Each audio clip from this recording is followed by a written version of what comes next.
మిత్రులారా, సినీ కార్మిక సోదరులారా,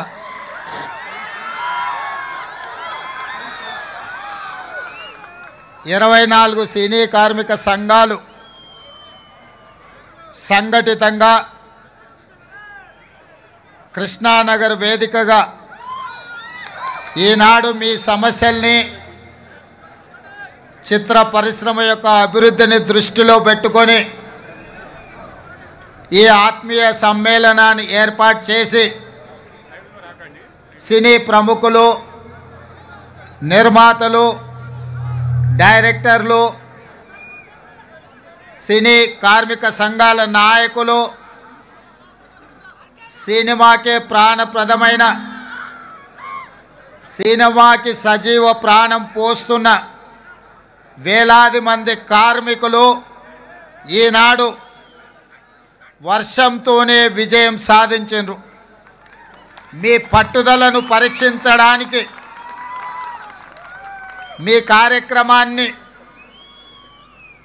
వీక్షించడానికి వర్ణదేవుడు ప్రయత్నం చేసినా వర్ణదేవుడి ముందు మీరు నిటారుగా నిలబడి ఈనాడు ఈ కార్యక్రమాన్ని నిర్వహించి ఈ కార్యక్రమాన్ని విజయవంతం చేసినందుకు కార్మిక సోదరులందరికీ మనస్ఫూర్తిగా అభినందనలు, కృతజ్ఞతలు తెలియజేస్తున్న మిత్రులారా,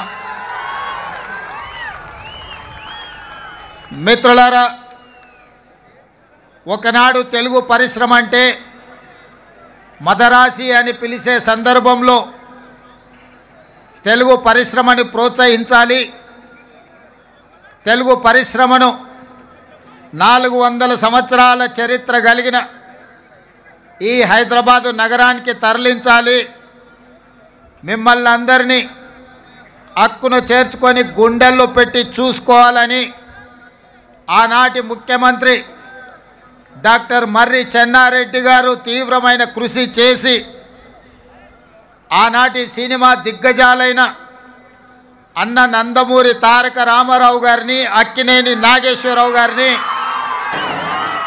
నటశేఖర కృష్ణను,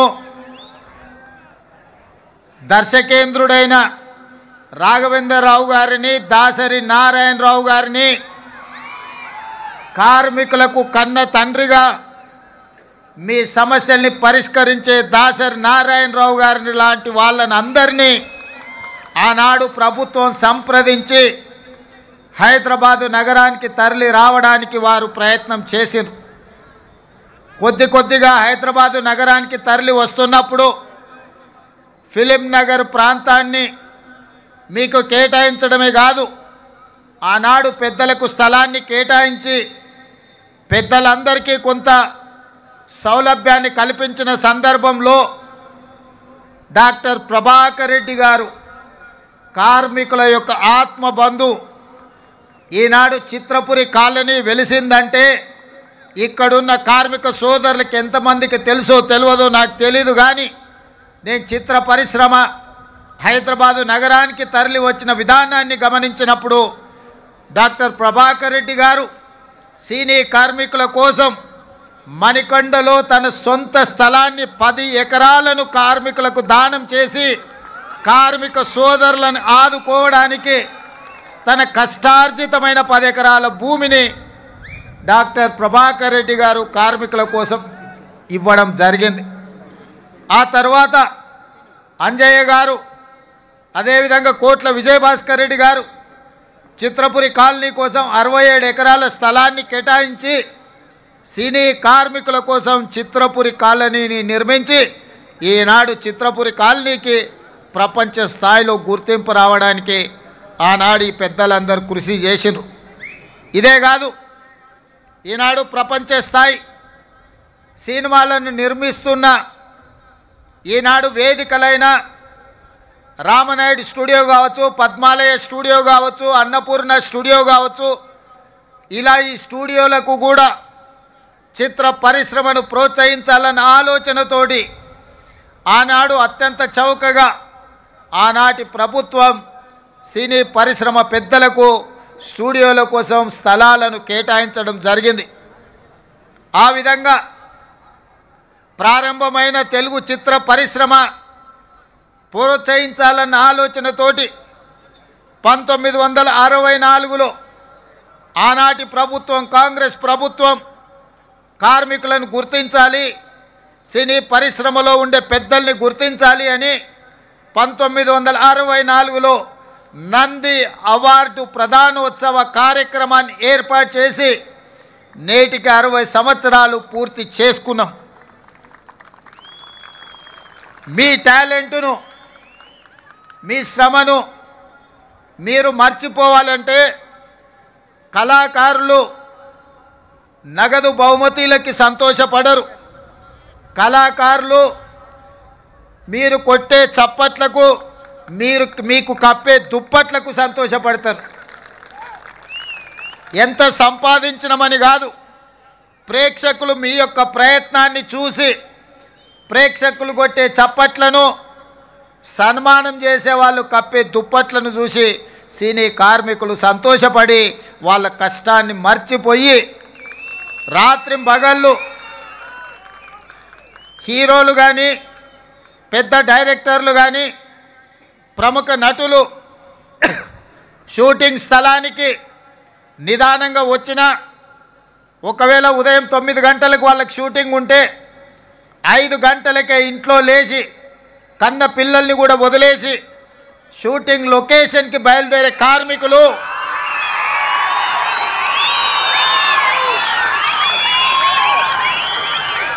తెల్లవారక ముందే, కోడి కూయక ముందే కన్న పిల్లల్ని చూసుకున్నా చూసుకోకపోయినా నిబద్ధతతో, బాధ్యతతో చిత్ర పరిశ్రమకు అహర్నిశలు కృషి చేసి రాత్రి 9 గంటల వరకు షూటింగ్ ఉంటే 9 గంటలకే మీ పని అయిపోదు.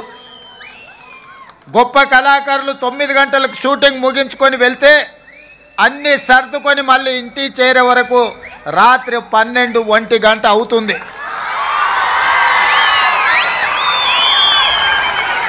నాకు తెలిసి కొంతమంది తల్లిదండ్రులు వాళ్ళ పిల్లలు బాల్య వ్యవస్థలో ఉన్నప్పుడు తండ్రులను ఒకసారి గుర్తుపట్టని పరిస్థితులు, వాళ్ళు మేల్కొన్నప్పుడు మీరు పనిలో ఉంటారు, వాళ్ళు నిద్రపోతున్నప్పుడు మీరు ఇంటికి వస్తుంటారు. మీ శ్రమ, మీ కష్టం నాకు తెలుసు. మీరు పడుతున్న ఇబ్బందులు, ఈరోజు నాకు హోదా ఉండొచ్చు, దేవుడు గొప్ప అవకాశం ఇచ్చుండొచ్చు ముఖ్యమంత్రిగా, కానీ కార్మికుల యొక్క కష్టాలు తెలవనంతగా అధికారం నా కళ్ళు మూసుకుపోలేదు. అధికారంతో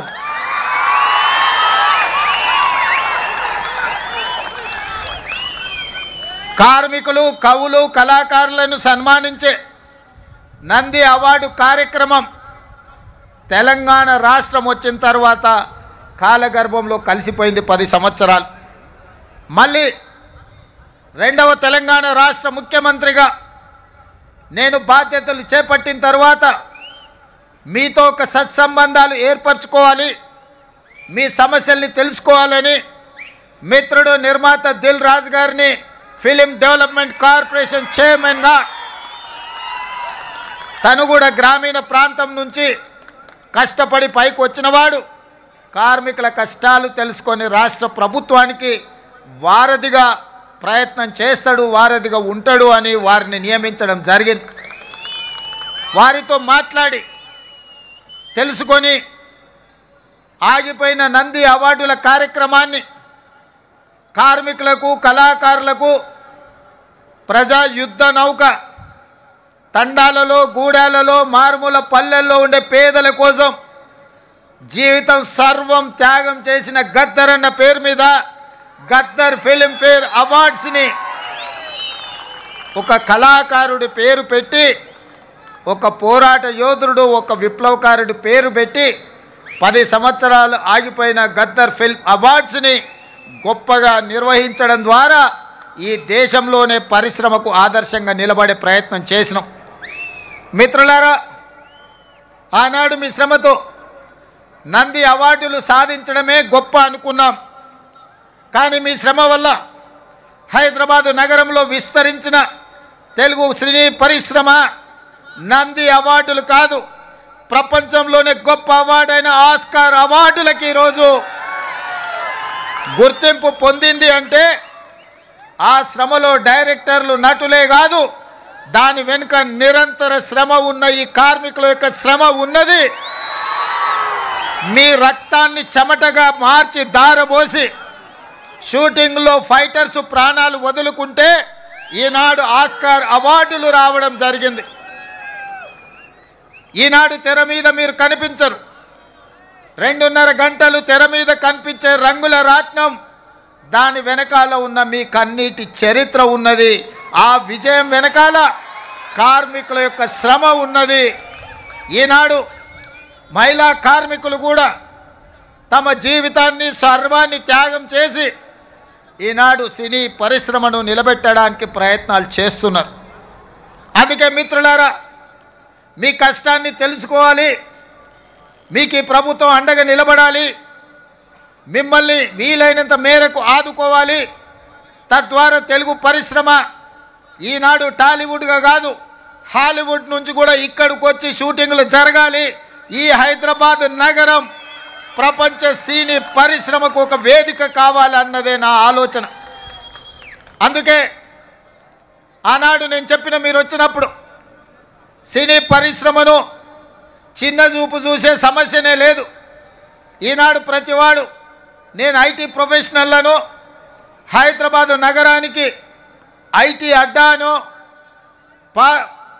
ఫార్మాస్యూటికల్ ఇండస్ట్రీ అను ఏ విధంగా అయితే చర్చ జరుగుతుందో, ఫిల్మ్ ఇండస్ట్రీ కూడా ఈ తెలంగాణ రాష్ట్రంలో ఐటీ పరిశ్రమ ఎట్లనో, ఫార్మా ఇండస్ట్రీ ఎట్లనో, మా రాష్ట్ర ప్రభుత్వానికి ఫిల్మ్ ఇండస్ట్రీ కూడా అంతే ప్రాధాన్యత, అంతే అవకాశాలను ఇవ్వాలని ఈనాడు నిర్ణయించుకున్నాం. మనము తెలంగాణ రాష్ట్ర ప్రభుత్వం తెలంగాణ రైజింగ్ 2047 అని ఒక విజన్ డాక్యుమెంట్ని ఈనాడు మనం తయారు చేస్తున్నాం. రాబోయే 100 సంవత్సరాలకి మన రాష్ట్రం ఏ విధంగా ఉండాలి, ప్రపంచ దేశాలతో ఏ విధంగా పోటీ పడాలి. ఈనాడు అప్పుడప్పుడు వాళ్ళు వీళ్ళు మాట్లాడుతుంటారు, మాకు బెంగళూరు, ముంబై, ఢిల్లీ పోటీ, లేకపోతే ఆంధ్రప్రదేశ్లో నిర్మించే అమరావతితో పోటీ అని. మిత్రులారా, మీరందరూ అండగా నిలబడండి. హాలీవుడ్ని ఇక్కడికి తెచ్చే బాధ్యత నాది. న్యూయార్క్, టోక్యో, సింగపూర్, దుబాయ్లతో పోటీ పడే విధంగా మన సినీ పరిశ్రమ మిత్రులు విదేశాలలో షూటింగులు కాదు, అద్భుతమైన రామోజీ ఫిలిం సిటీలో హైదరాబాదు నగరంలో ఇక్కడ షూటింగులు చేసుకునే విధంగా ఇంకా స్టూడియోలను, కార్మికులను ప్రోత్సహించే బాధ్యత తెలంగాణ రాష్ట్ర ప్రభుత్వం తీసుకుంటుంది. అందుకే మిత్రులారా, ఈనాడు తెలంగాణ రైజింగ్ 2047లో మీకు ఏ విధంగా అయితే ఐటీ పరిశ్రమకు ఒక చాప్టర్, ఫార్మా ఇండస్ట్రీకి ఇంకొక చాప్టర్, ఎడ్యుకేషన్ ఎంప్లాయ్మెంట్కి ఒక చాప్టర్, హెల్త్కి ఒక చాప్టర్ ఎట్లయితే ఉందో, ఫిల్మ్ ఇండస్ట్రీ కోసం కూడా ఒక చాప్టర్ పెడతాం.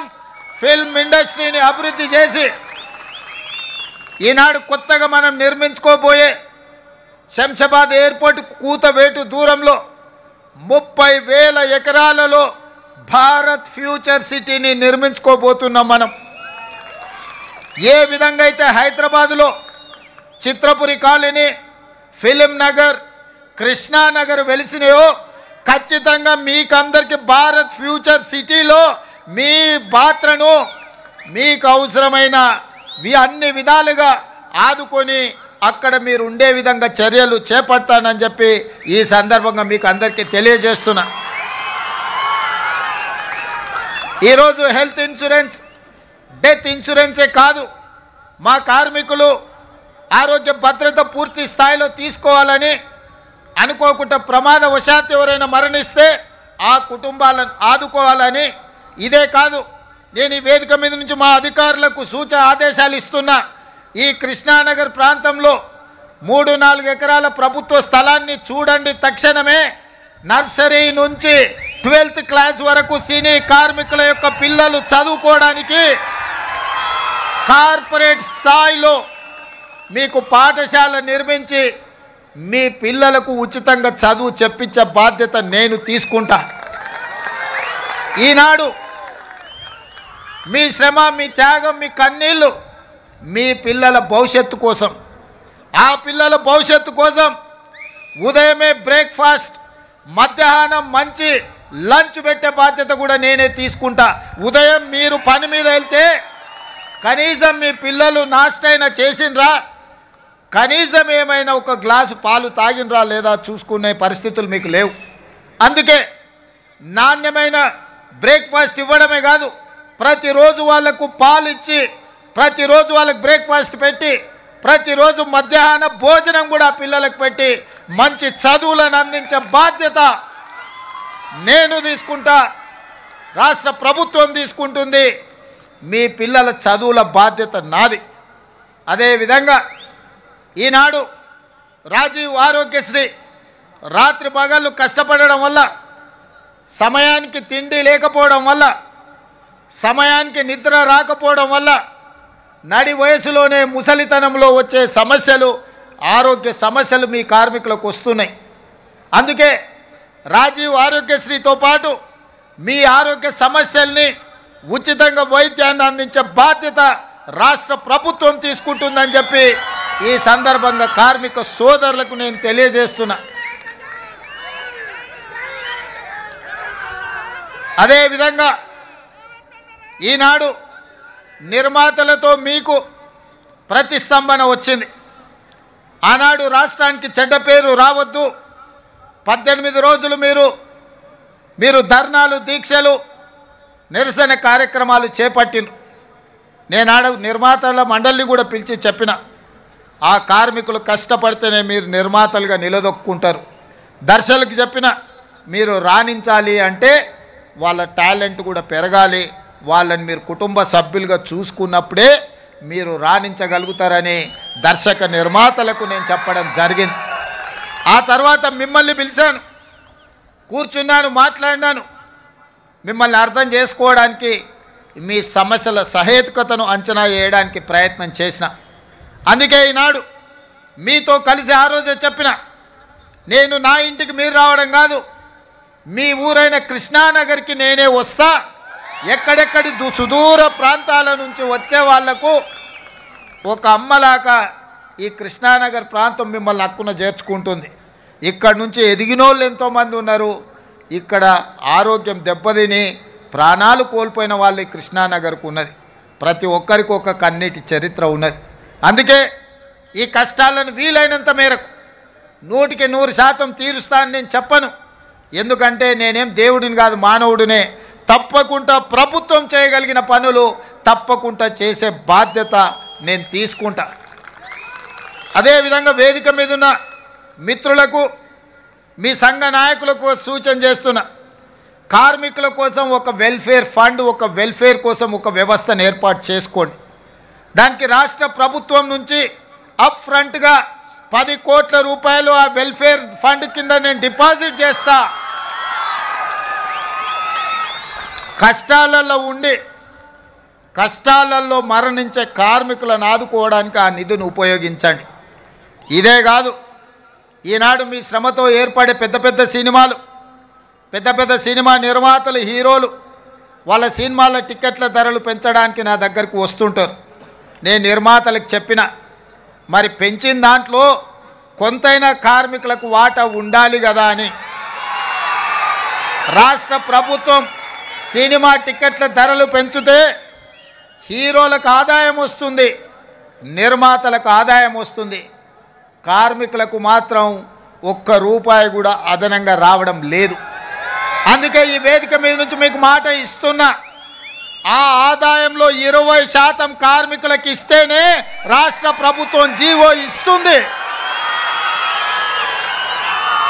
మీ శ్రమతో సంపాదించే ప్రతి రూపాయిలో మీకు వాటా ఉండాలి, మీకు భాగస్వామ్యం ఉండాలి.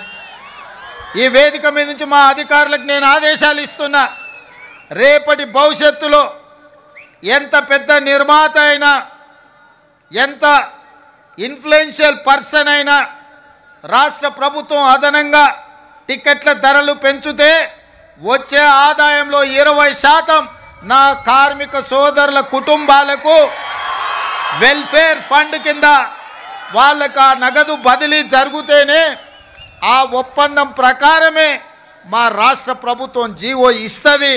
ఈ నిబంధనలు నేను సవరిస్తానని చెప్పి ఈ సందర్భంగా కార్మిక సోదరులకు నేను మాట ఇస్తున్నా.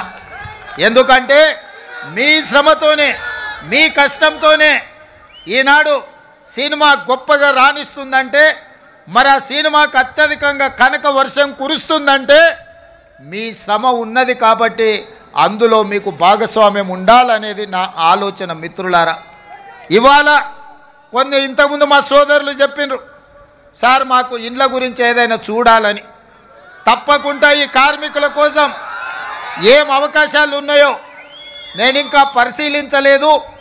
తప్పకుండా మీ ఇండ్ల కోసం ఏం సహాయం చేయగలనో నేను ఒకసారి అంచనా వేసుకున్న తర్వాత మీ 24 క్రాఫ్ట్స్ అసోసియేషన్ నాయకులను పిలిచి వాళ్ళతో మాట్లాడి మీ సమస్యను పరిష్కరించే విధంగా తప్పకుండా ఈ పరిష్కారం చూపిస్తా.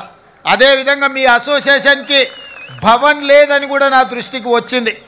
మరి కార్మిక సంఘాల నాయకులు వాళ్ళు చెప్పాలి, ఖచ్చితంగా దానికోసం కొంత స్థలాన్ని కేటాయించి నిర్మించుకోవడానికి అవసరమైన ఆర్థిక సహాయాన్ని కూడా రాష్ట్ర ప్రభుత్వం తరఫున చేసే బాధ్యత నేను తీసుకుంటాను. అదేవిధంగా ఫైటర్స్కి సినీ కార్మికుల యొక్క ప్రాక్టీస్కి కొంత స్థలం కేటాయిస్తే బాగుంటుంది అని ఇంకొంతమంది చెప్పారు. తప్పకుండా మీ సూచనను పరిగణలోకి తీసుకొని ఈనాడు మనం నిర్మించుకోబోయే భారత్ ఫ్యూచర్ సిటీలో మీకు కావలసిన వసతులను ఏర్పాటు చేయడానికి రాష్ట్ర ప్రభుత్వం నిర్ణయం తీసుకుంటుంది. అందుకే మిత్రులారా, ఈనాడు ముఖ్యమంత్రిగా కాదు మీ కుటుంబ సభ్యుడిగా నేను ఇక్కడికి వచ్చిన. ఈ ప్రాంతంలో ఉండే సినీ కార్మికుల యొక్క సమస్యల్ని తప్పకుండా రాష్ట్రం ప్రభుత్వం పరిష్కరిస్తుంది. మీ సంఘ నాయకులు చెప్పినారు 10 సంవత్సరాలలో మేము ఏనాడు కూడా ముఖ్యమంత్రి గారిని కలవలేదు అని.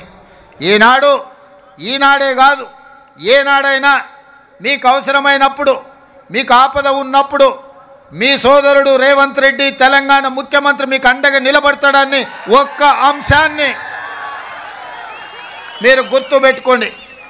మహాభారతంలో చాలా గొప్ప గొప్ప క్యారెక్టర్స్ ఉన్నాయి, కానీ నాకు నచ్చిన క్యారెక్టర్ కర్ణుడు. ప్రాణం పోయినా మిత్రుల కోసం నిలబడ్డా, తెలుసు ప్రాణం పోతుందని, కానీ మిత్ర ధర్మాన్ని ఉల్లంఘించకుండా ఆనాడు కర్ణుడు ప్రాణాలను సైతం వదిలిండు. అందుకే ఈనాడు కూడా చరిత్రలో కర్ణుడి యొక్క త్యాగం గురించి మనం మాట్లాడుకుంటాం. అందుకే ఇవాళ చెప్తున్న మిత్రుడుగా మిత్ర ధర్మాన్ని, మీ సమస్యలు పరిష్కరించే బాధ్యత నాది. మీకు అండగా నిలబడతా, మీ సమస్యల్ని పరిష్కరిస్తా. మీకందరికీ తెలుసు, నిర్ణయం తీసుకోనంతసేపు నేను ఆలోచన చేస్తా, నిర్ణయం తీసుకున్న తర్వాత అమలు చేస్తే ఇంకా ఆలోచన చెయ్యను. ఈనాడు మీకు అండగా నిలబడాలనే నిర్ణయం తెలంగాణ రాష్ట్ర ప్రభుత్వం తీసుకున్నది. ఖచ్చితంగా కార్మికులకు సహేతుకమైన సమస్యల్ని పరిష్కరించి రాష్ట్ర ప్రభుత్వం వైపు నుంచి మీకు అండగా నిలబడి మిమ్మల్ని ఆదుకునే బాధ్యత తెలంగాణ రాష్ట్ర ప్రభుత్వం తీసుకుంటుంది. ఇంకా ఏమైనా సమస్యలు ఉన్నా నవంబర్ చివరికి మళ్ళీ మిమ్మల్ని అందరినీ పిలుస్తా, మీ సంఘాల నాయకులని కలుస్తా. నవంబర్ చివరి వారంలో మీతో కూర్చుంటా. డిసెంబర్ 9 నాడు 2వ సంవత్సరం తెలంగాణ రాష్ట్ర ప్రభుత్వం ఏర్పాటు చేసి ఉత్సవాలు జరుపుకోబోతున్నాం. డిసెంబర్ 9 నాడు మీకేమేమి చెయ్యబోతున్నామో ఆనాడు స్పష్టంగా ప్రభుత్వం ఆదేశాలు ఇస్తుంది. ఈ 2 నెలల్లో మీ పిల్లల చదువుల కోసం స్కూలు కానీ, నిధులు కానీ, మీ కార్యాలయం కోసం స్థల కేటాయింపు కానీ, మీ వెల్ఫేర్ ఫండ్ కోసం నిధులు కానీ, దీనికి సంబంధించి ప్రతి విషయంలో నిర్దిష్టమైన ప్రణాళికతోని తెలంగాణ రాష్ట్ర ప్రభుత్వం ముందుకు వస్తుంది. ఇప్పుడు మీరు చూసిండ్రు కదా, మన సంకల్పం ఉంటే, మన పట్టుదల ఉంటే, మన ఆలోచనలో చిత్తశుద్ధి ఉంటే ప్రకృతి కూడా సహకరిస్తుంది. ప్రకృతి కూడా సహకరిస్తుంది. ఇప్పటి వరకు ఉరుములు ఉరిమి వర్షం కురిసినా ఈనాడు మీరు, మేము, మనము మాట్లాడుకునే సందర్భంలో వర్ణ దేవుడు కూడా మనకు సహకరించి ఒక ప్రశాంతమైన వాతావరణాన్ని కల్పించి కార్మికుల యొక్క కష్టాలను పరిష్కరించడానికి తెలంగాణ రాష్ట్ర ప్రభుత్వం వస్తే వరుణ దేవుడే సహకరించుండు. ఇంతకంటే గొప్ప సన్నివేశం ఏ సినిమాలో అయినా ఉంటుందా? అందుకే మిత్రులారా, ఇవాళ మీ అందరి పక్షాన మీకు అండగా నిలబడడానికి ఇక్కడికి వచ్చిన. ఇక్కడి నుంచి మీ సమస్యల్ని పరిష్కరించే బాధ్యత నాది. మీ సంఘాల నాయకులతో పాటు ఈ కార్యక్రమాన్ని ఏర్పాటు చేసి ఈ వేదిక మీద ఉన్న పెద్దలకు, ముఖ్యంగా సాయంత్రం పిల్లలు స్కూల్ నుంచి వచ్చి పిల్లలకు సాయంత్రం వండి పెట్టాలన్న కార్యక్రమాన్ని కూడా మా అక్కలు, మా సోదరిమణులు, ఇంకొంతమంది ఈటీవీ, మా టీవీ సీరియళ్ళను కూడా పక్కన పెట్టి ఈరోజు ఇక్కడికి వచ్చి ఈ కార్యక్రమంలో పాల్గొన్నందుకు మనస్ఫూర్తిగా మీ అందరికీ ధన్యవాదాలు, కృతజ్ఞత తెలియజేస్తూ మళ్ళొక్కసారి మీకు మాట ఇస్తున్నా, మీ సమస్యల్ని పరిష్కరించే బాధ్యత నాది. మిమ్మల్ని ఆదుకొని మొత్తం దేశ సినీ పరిశ్రమలకే, అది బాలీవుడ్ కావచ్చు, కోలీవుడ్ కావచ్చు, లేకపోతే తమిళనాడులో ఉండే ఫిల్మ్ ఇండస్ట్రీ కావచ్చు, ఏదైనా తెలుగు ఫిల్మ్ ఇండస్ట్రీ నుంచే నేర్చుకోవాలి. అందరికీ ఆదర్శంగా నిలబడే విధంగా మీ సమస్యల్ని పరిష్కరించే బాధ్యత నేను తీసుకుంటున్నాను తెలియజేస్తూ మీ అందరి దగ్గర సెలవు తీసుకుంటున్న. ధన్యవాదాలు మిత్రులారా.